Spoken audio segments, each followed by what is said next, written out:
오늘 우리는 이제 창세기 14장의 말씀을 함께 살펴보려고 합니다. 지난주 여러분 혹시 말씀을 기억하시나요? 지난주 말씀을 보면 아브라함의 조카였던 롯이 아브라함을 떠나서 독립하게 되는 것을 우리가 함께 살펴본 바 있습니다. 그는 아브라함의 선택지를 받아들고 이제 주변의 땅들을 둘러보다가 롯은 바로 소돔이라고 하는 땅을 선택하여 그곳에 들어가 살게 되는 것을 볼 수 있습니다. 그런데 성경은 이 소돔에 대해서 말하기를 이 소돔 사람들은 여호와 앞에 악하며 큰 죄인이었더라라고 말씀하면서 그가 소돔 땅을 선택한 것이 결코 좋은 선택이 아니었음을 우리 가운데 보여준 바 있습니다. 그리고 오늘 말씀을 보면 이제 그 땅을 선택한 결과가 오늘 말씀을 통해서 우리 가운데 드러나는 것을 또 발견할 수 있습니다. 오늘 말씀을 보면 가나안 지역에서 큰 전쟁이 벌어집니다. 특별히 소돔 땅 근처에서 소돔 왕을 중심으로 큰 전쟁이 벌어지는 것을 볼 수 있습니다. 우리 말씀을 같이 한번 읽어볼까요? 우리 14장 1절과 2절 말씀입니다. 같이 한번 읽어봅시다. 시작. 당시에 시날 왕 아브라벨과 엘라살 왕 아리옥과 엘람 왕 그돌라오멜과 고임 왕 디달이 소돔 왕 베라와 고모라 왕 비르사와 아드마 왕 시납과 스보임 왕 세메벨과 벨라 곧 소알 왕과 싸우니라. 자, 전쟁이 벌어졌어요. 자, 지도를 한번 보여주시기 바랍니다.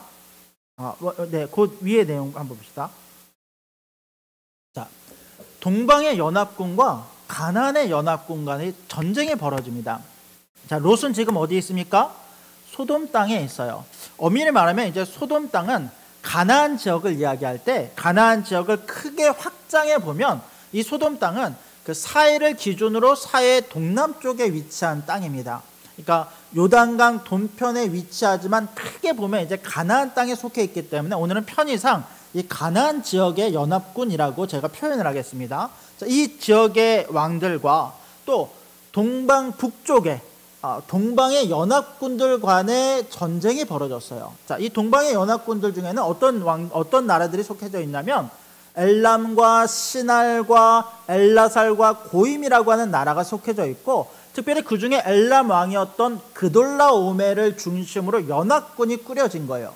이 지역은요 고대 바벨론 지역의 근원이 되는 이제 그런 지역입니다. 그러니까 나중에 바벨론이 큰 왕국으로 성장을 하면서 이스라엘을 끊임없이 괴롭히게 되는데 그 시초가 되는 나라들이라고 생각하면 됩니다. 자, 그런데 이 나라는 굉장히 강력한 나라였어요.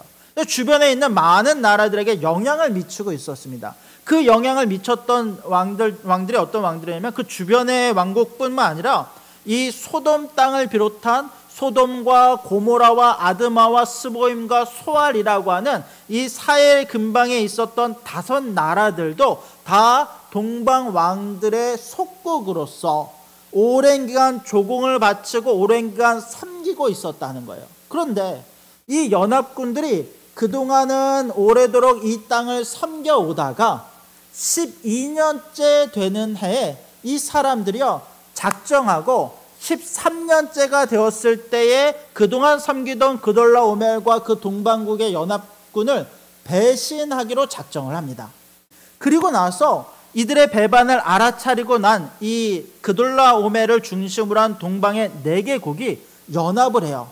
그래서 이 자신들을 배반한 나라들을 징벌하기 위해서 군대를 꾸리게 됩니다. 이게 이제 14년째 되는 해에 벌어지는 거예요. 자, 이 나라들이 지도를 한번 보여주시기 바랍니다. 자, 전쟁을 벌이는데 이 내용들이 이제 작으니까 잘 안 보이는데 저 북쪽 위에 다메섹이라고 하는 지역에서부터 해서 저 아래쪽에 위치한 사해 아래쪽을 쭉 내려가시면 그렇죠. 저 아래쪽에 보면 소돔과 고모라와 이 5개의 나라들이 있지 않습니까? 이 나라들을 다시 되돌리기 위해서, 그러니까 그 나라들에게 이 자신들을 배반한 벌을 주기 위해서 전쟁을 벌이기 시작하는 거예요. 근데 이 왕국들은요, 이 전쟁을 치를 때도 그냥 하지 않아요. 저 위에서부터 쭉 내려오면서 그 지경에 있었던 모든 족속들을 다 침략하고 다 찬탈하고 모든 전쟁을 승승장구하면서 쭉 내려오기 시작하는 거예요. 그리고 저 아래쪽으로 돌아서 쭉 올라오다가 시딤 골짜기에 이르렀을 때 비로소 이 5개 연합군과의 본격적인 전쟁이 벌어지기 시작합니다. 자, 어느 나라가 이겼을까요? 동방연합군이 이겼어요. 소돔을 비롯한 이 5개의 나라들은요, 꼼짝도 하지 못하고 힘도 쓰지 못해요. 그냥 일방적으로 다 당해버립니다. 그 전쟁을 표현하면서 어떻게 표현하냐면, 그 당시에 이 시딤 골짜기 근처에는 그 역청 구덩이들이 많았다고 해요. 근데 이 역청 구덩이까지 이 군세를 몰아갖고 이 왕들을 거기다 몰아 넣었는데, 이 왕들이 도망가다가 역청 구덩이에 빠져서, 지금으로 말하면 이제 석유 구덩이 이런 것들입니다. 거기에 빠져서 꼼짝달싹 못했을 때 이들을 사로잡거나 죽이거나 하면서 이 전쟁을 크게 승리로 이끌게 되더라는 거예요. 그러면서 그 땅에 있었던 모든 재물과 사람들을 다 노략하게 됩니다. 우리 말씀 같이 한번 읽어볼까요? 우리 2절 말씀. 자, 그 땅에 있는 모든 것들을 노력한 다음에, 자, 11절과 12절을 같이 봅시다. 11절, 12절입니다. 시작. 내 왕이 소돔과 고모라의 모든 재물과 양식을 빼앗아 가고 소돔에 거주하는 아브라함의 조카 롯도 사로잡고 그 재물까지 노략하여 갔더라. 자, 소돔과 고모라를 벌하면서 모든 사람들을 잡아가고 모든 재물들을 노략했어요. 근데 그 땅에는 누가 살고 있었어요? 롯이 살고 있었어요.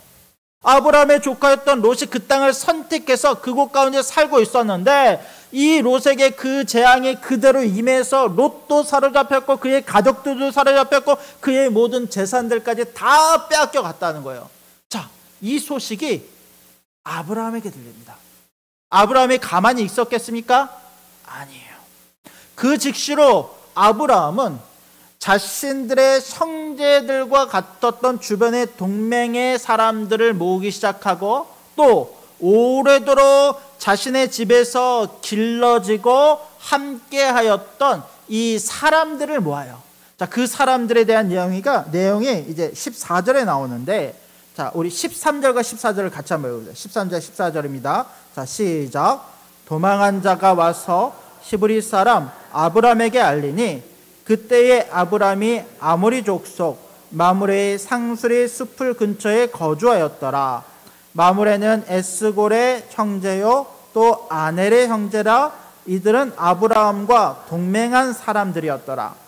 아브라함이 그의 조카가 사로잡혔음을 듣고 집에서 길리고 훈련된 자 318명을 거느리고 단까지 쫓아가서, 아브라함이 사람들을 꾸리기 시작해요. 몇 명의 사람들을 모읍니까?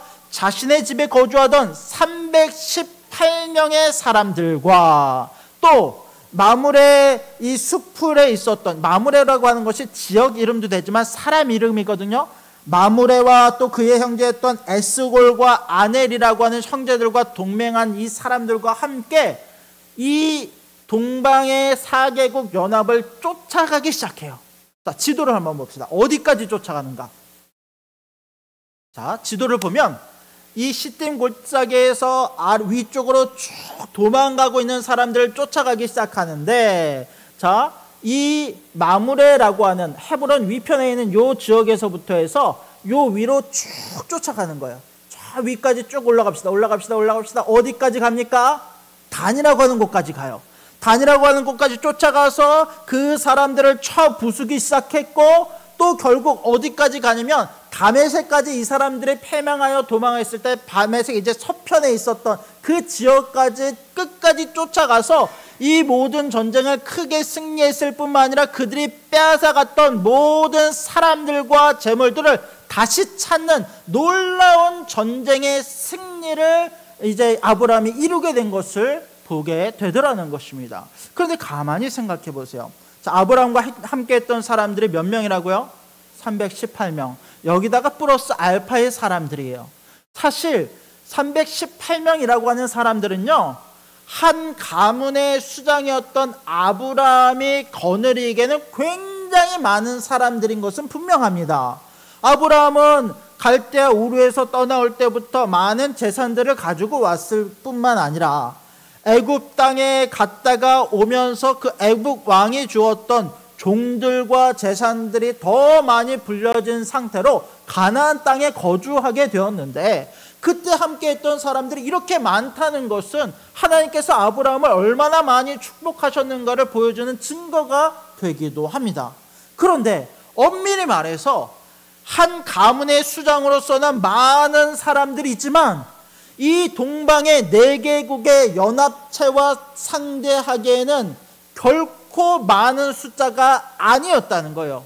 물론 그 사람들의 군사가 얼마나 되는지 성경에 구체적인 숫자가 기록되어져 있지는 않습니다만, 우리가 임의로 생각하기에도 이 사람들이 가나안 지역의 온 땅을 다니면서 모든 땅들의 전쟁을 걸고 전쟁에 승리하며 돌아갔던 이 사람들의 숫자가 결코 작지 않았을 거예요.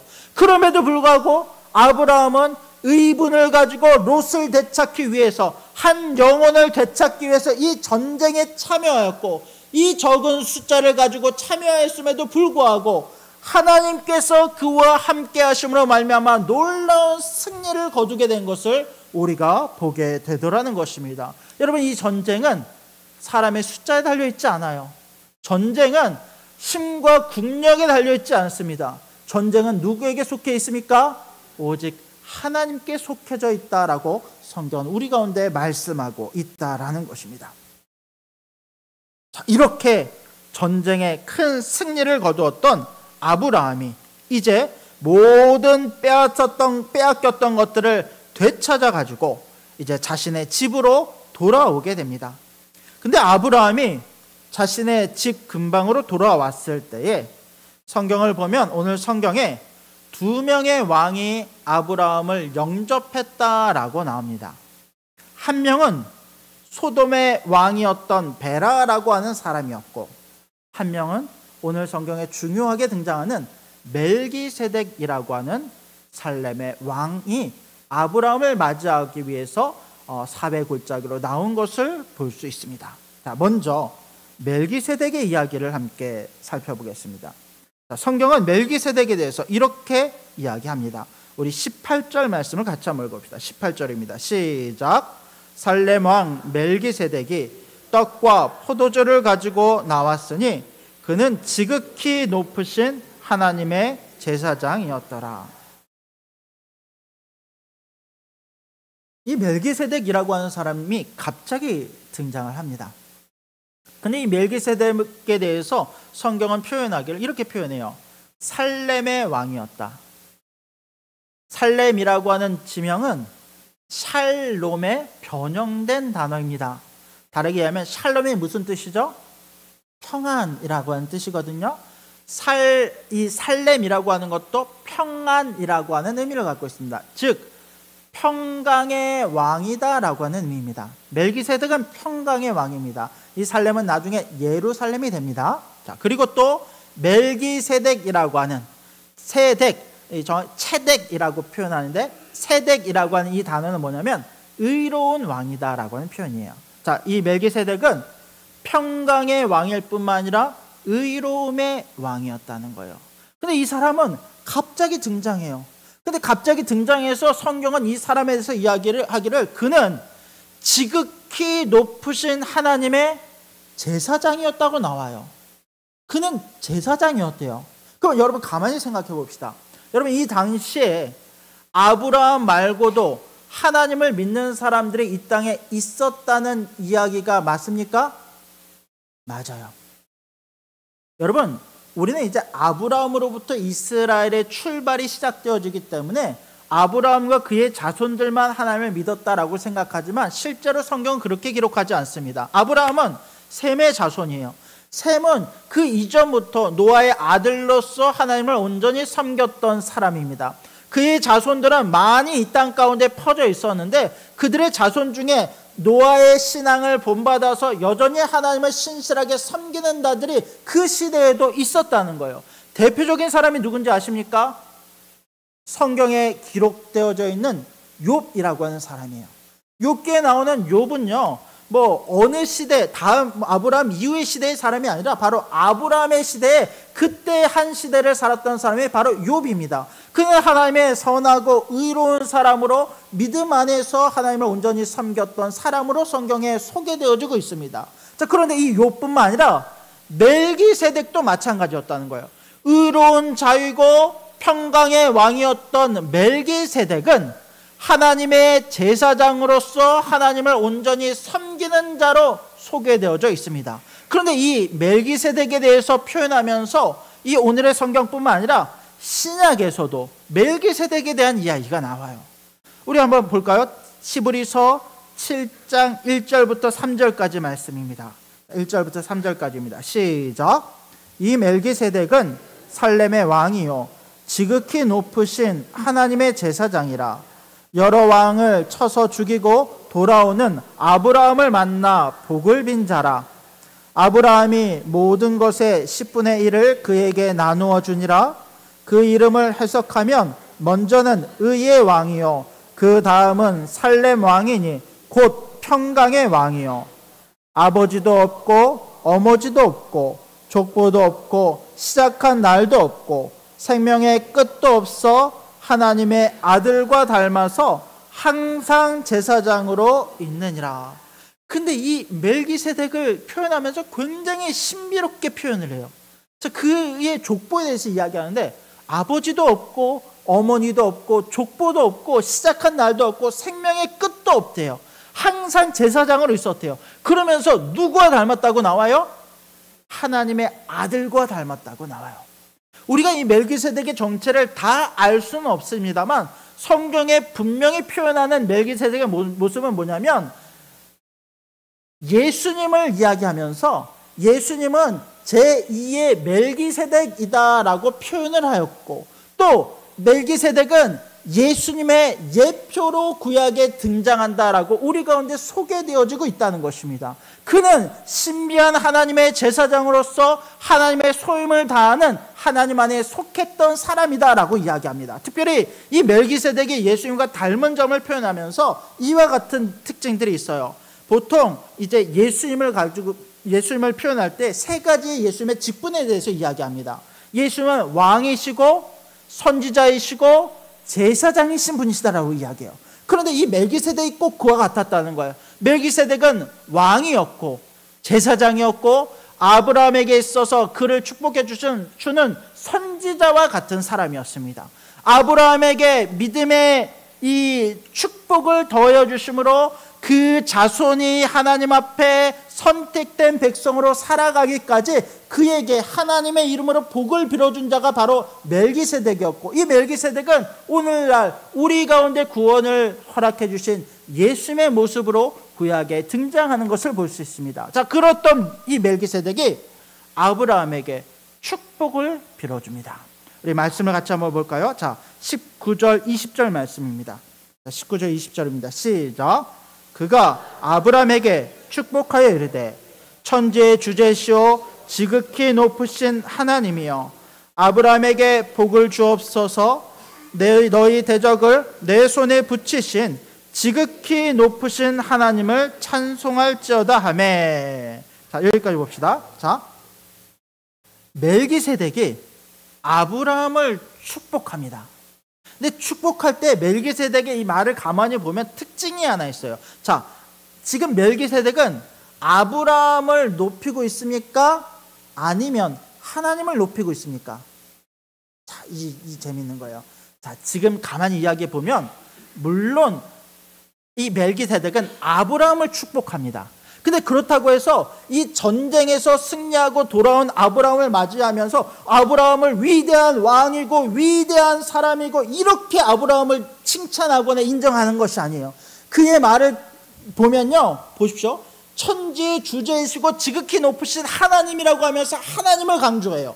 또 20절을 한번 볼까요? 20절을 보면요, 자, 너희 대적을 내 손에 붙이신 지극히 높으신 하나님을 찬양할지어다. 저 여러분, 이 전쟁을 행하신 분이 누구라는 거예요?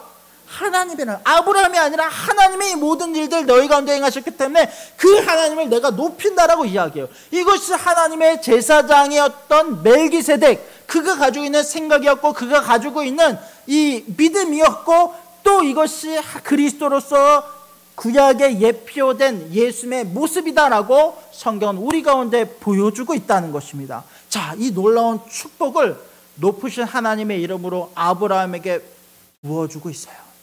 자, 아브라함이 이 축복을 받았습니다. 그는 전쟁에 승리했을 뿐만 아니라 영적인 축복으로 말미암아 그 마음이 충만한 상태입니다. 자, 그와 같았던 아브라함이 무엇을 했는지 아십니까? 멜기세덱에게 11조를 드려요. 자, 20절 하반절 말씀입니다. 자, 아브라함이, 자, 그 부분 같이 읽어주시다. 시작. 아브라함이 그 얻은 것에서 10분의 1을 멜기세덱에게 주었더라. 여러분, 아브라함의 시대에는요 11조의 개념이 없어요.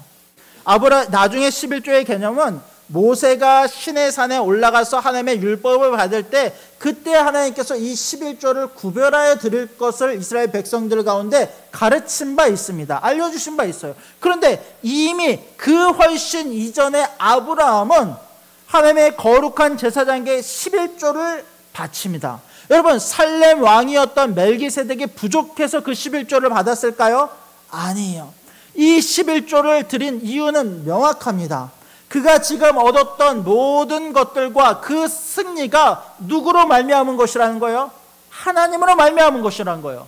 내 힘과 능력이 아니에요. 하나님께서 이 전쟁을 승리하게 하셨다는 것입니다. 오늘 우리가 11조를 드릴 때에도 마찬가지입니다. 우리가 11조를 드리는 것은 하나님께서 부족하시기 때문에 내가 11조를 하나님께 드리는 것이 아니에요. 내게 있는 모든 것이 하나님의 것이기 때문에, 오늘을 살게 하시는 하나님의 은혜가 내 안에 있기 때문에 그와 같은 신앙의 고백으로 나의 11조를 하나님께 드렸던 것처럼, 지금 아브라함은 이 모든 승리를 주신 하나님께 감사하여 그의 모든 전쟁의 승리가 하나님의 것임을 고백하며 10분의 1을 구분하여 하나님께 드리는 것을 우리가 말씀을 통해서 볼 수 있게 되더라는 것입니다. 여러분, 이 은혜가, 이 승리와 이 고백이 우리 가운데도 있게 되기를 주님의 이름으로 축복합니다.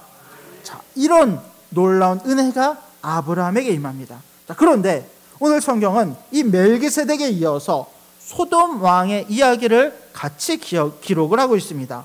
자, 그런데 이 소돔 왕이 아브라함을 맞이하면서 아브라함에 이런 제안을 합니다. 자, 특이한 제안을 하나 하는데요. 자, 21절 말씀을 같이 한번 읽어봅시다. 시작.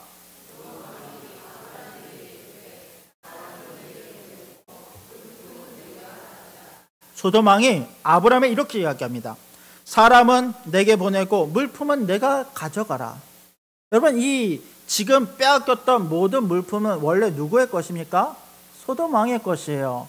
소돔 왕이 가지고 있던 것을 동방의 4개 연합군에 의해서 다 빼앗기고 다 찬탈되었어요. 우리가 지난주에 살펴봤지만 소돔은요 굉장히 왕성한 도시입니다. 누가 보기에도, 이 롯이 보기에도 그 땅은 우리가 거할 만하고, 마치 이야기하기를 여호와의 동산 같고 애굽 땅과 같았다라고 표현할 만큼 그 도시는요 굉장히 아름답고 화려하고 성공적인 도시입니다. 그곳에서 많은 재물들을 빼앗아서 도망갔을 때 아브라함이 그 재산을 찾아갖고 돌아왔어요. 근데 그 돌아온 아브라함을 소돔 왕이 맞이하면서 이렇게 이야기하는 거예요. 사람은 내게 돌려보내되 그 모든 재물은 네가 갖는 것이 마땅하다. 언뜻 보기 이 소돔 왕의 제안은요 굉장히 많은 것을 아브라함에게 베풀고 있는 것처럼 보입니다. 아브라함의 입장에서 생각할 때도 그렇습니다. 이것은 원래 소돔 왕의 것이지만 소돔 왕이 사람만 원하고 내가 가진 이 모든 내가 찾아온 재산들과 재물들과 많은 이 부유함을 나에게 준다라고 했을 때, 여러분, 우리가 만약에 어느 날 갑자기 큰 부자가 나를 찾아와서 나에게 그 재산을 다 물려주겠다라고 하면, 여러분, 그 재산을 거부할 사람이 누가 있겠습니까? 아마도 마땅히 당연히 그것을 기쁨과 감사, 오, 하나님이 나에게 이런 기회를 주셨느다라고 생각하며 그 재산과 돈을 받지 않겠습니까? 이것이 일반적인 사람들의 마음일 것이에요. 그런데 아브라함은 어떻게 합니까? 그것을 거절합니다. 왜 거절했는지 아십니까? 자, 말씀을 같이 한번 읽어볼까요? 자, 22절과 23절 말씀입니다. 22절과 23절입니다. 시작. 아브라함이 소돔 왕에게 이르되 천지의 주제시오 지극히 높으신 내가 손을 들어 맹세하노니 내 말이 내가 아브라함으로 치부하게 하였다 할까요? 내게 속한 것은 실 한 오락이나 들매끈 한 가닥도 내가 가지지 아니하리라. 아브라함은 그것을 거절합니다. 그것은 내 것이 아니기 때문에. 여러분, 아브라함이 이 전쟁을 치른 목적은요, 그가 왕이 되기 위해서가 아니에요. 부자가 되기 위해서가 아니에요. 무엇 때문이었습니까? 롯 때문이었어요. 한 영혼, 구원받아야 될 그 한 영을 위해서 이 전쟁을 치렀습니다. 그 이후에 얻게 된 모든 것들은 나에게 있어서 절대 중요한 것이 아니에요. 오히려 내가 이것을 받게 되면 그 순간 어떻게 되는가, 무슨 일이 생기는가, 이 소돔 왕과 아브라함 사이에 우리가 표현할 수 없는 이 계약이 생기는 거예요. 지금 소돔 왕이 이야기하는 것은 이 재물을 너에게 가져라, 이게 끝이 아니라 이 재물을 너에게 줌으로 인해서 너와 나 사이에 계약을 맺자는 거예요. 너와 나 사이에 새로운 어떤 협상을 맺자는 거예요. 그 협상은 뭐냐? 결국 지금 이 관계가 나중에는 종교적인 관계와 정치적인 관계로까지 연결되어서 나는, 여러분, 아브라함이 아무리 전쟁에 승리했다라고 할지라도 아브라함은요, 한 가문의 수장이에요. 그게 다예요. 근데 소돔 왕은요, 왕이라고 하는 실제로 군사력을 갖고 있는 왕입니다. 이 왕과 한 일개의 가문과 언약을 맺는 것은 사실 아브라함에 있어서 더 유익이 될 수 있겠지만, 그러나 아브라함은 그렇게 보지 않았어요. 오히려 소돔 왕은 이 기회를 통해서 아브라함을 내 세력으로 끌어들이고 새로운 관계를 맺고자 하는 거예요. 그런데 이것에 대해서 아브라함은 뭐라고 표현하냐면 23절을 보았더니 내 말이 내가 아브라함으로 치부하게 하였다 할까 하여. 이게 무슨 말이냐면 아브라함이 부자가 되고 잘 되고 나중에 보면 한 민족을 이루는 이 모든 것들이 소돔 왕이 아브라함을 배려해서 아브라함에게 많은 물질을 주고 많은 어떤 여지와 모든 정략적인 관계를 허용해 줌으로 말미암아 아브라함은 소돔 왕으로 말미암아 성공했고 부자가 될까 하였다 할까 하여. 여러분, 아브라함이 누리는 이 축복이 누구로부터 온 축복입니까? 하나님께로부터 온 축복이에요. 아브라함은 이것을 단호하게 거절합니다. 소돔 왕, 특별히 악한 저 왕, 전쟁에 패했기 때문에 착하고 선한 왕이 아닙니다. 소돔은 이 악하고 죄악이 가득한 도시였고 당연히 그가 모았던 재산도 불의 가운데 취한 재산들이었을 것인데, 그것을 주장하는 이 소돔 왕과의 관계를 명확하게 정리함으로 말미암아 나는 하나님께 속한 사람임을 명확하게 하고자 하는 이 아브라함의 의지가 그 가운데 있었다라는 것입니다. 아브라함은 이렇게 이야기합니다. 내가 너에게 속한 것은 실 한 오락이나 들매끈 하나라도 내가 가지지 아니할 것이다. 내가 너의 것 중에 어느 것이라도, 조그마한 것이라도 절단코 취하지 아니할 것이다. 다만 아브라함이 그렇다고 해서 자기만 생각한 것은 아니고, 자, 24절을 보면 자, 이와 같은 말씀도 같이 나옵니다. 24절입니다. 시작.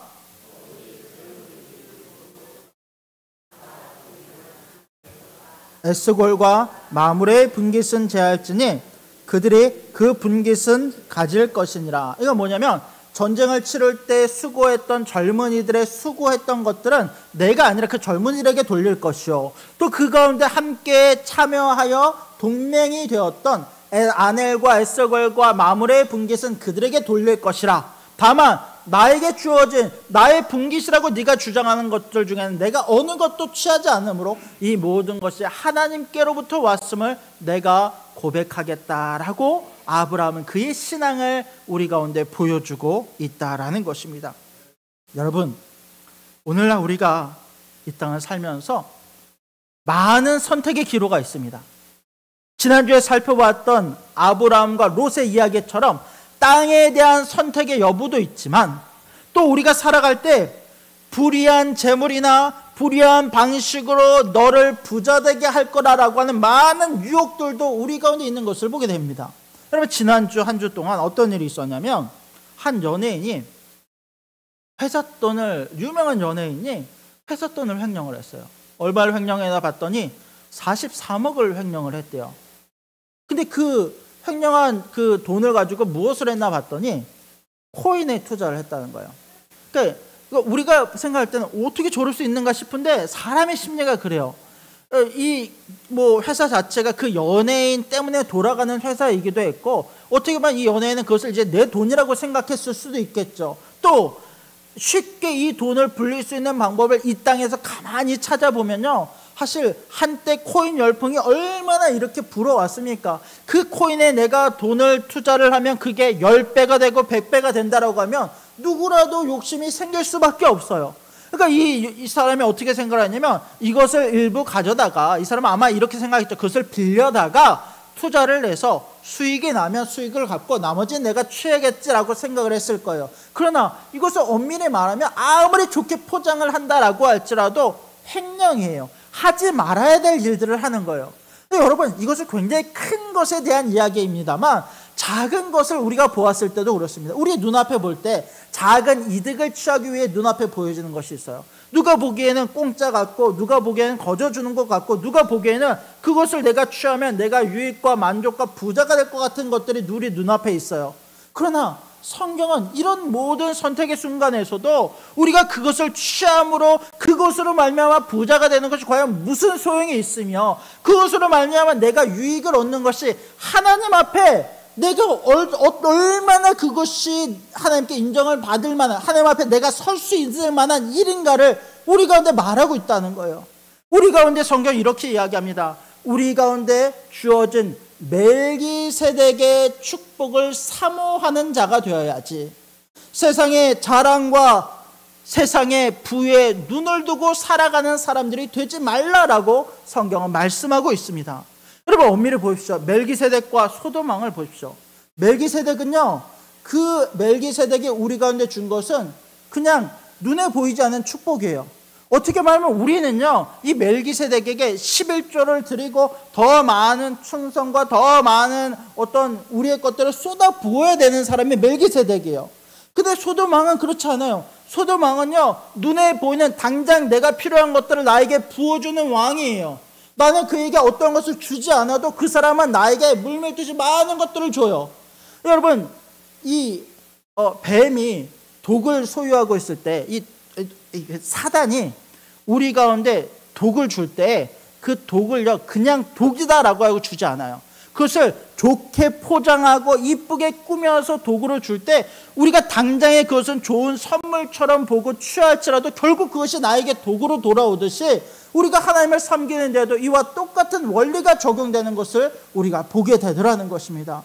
여러분, 우리가 하나님 앞에 예배를 드리는 것, 하나님의 은혜를 구하는 것은 당장 우리 가운데 육적이고 쾌락적이고 돈으로서의 얻을 수 있는 만족감은 우리 가운데 줄지 못할지는 모르지만, 그러나 여러분, 이곳 가운데 생명이 있고 영혼이 있고 은혜가 있음을 믿으시기 바랍니다. 세상의 어떤 가치에 우리의 눈을 두는 것이 아니라, 오늘도 하나님의 말씀 앞에 그분의 충성된 군사로 하나님 앞에 온전히 나아가 그분과 함께 살아갈 수 있는 저와 여러분들이 될 수 있기를 주님의 이름으로 간절히 부탁드립니다. 아멘. 기도하겠습니다.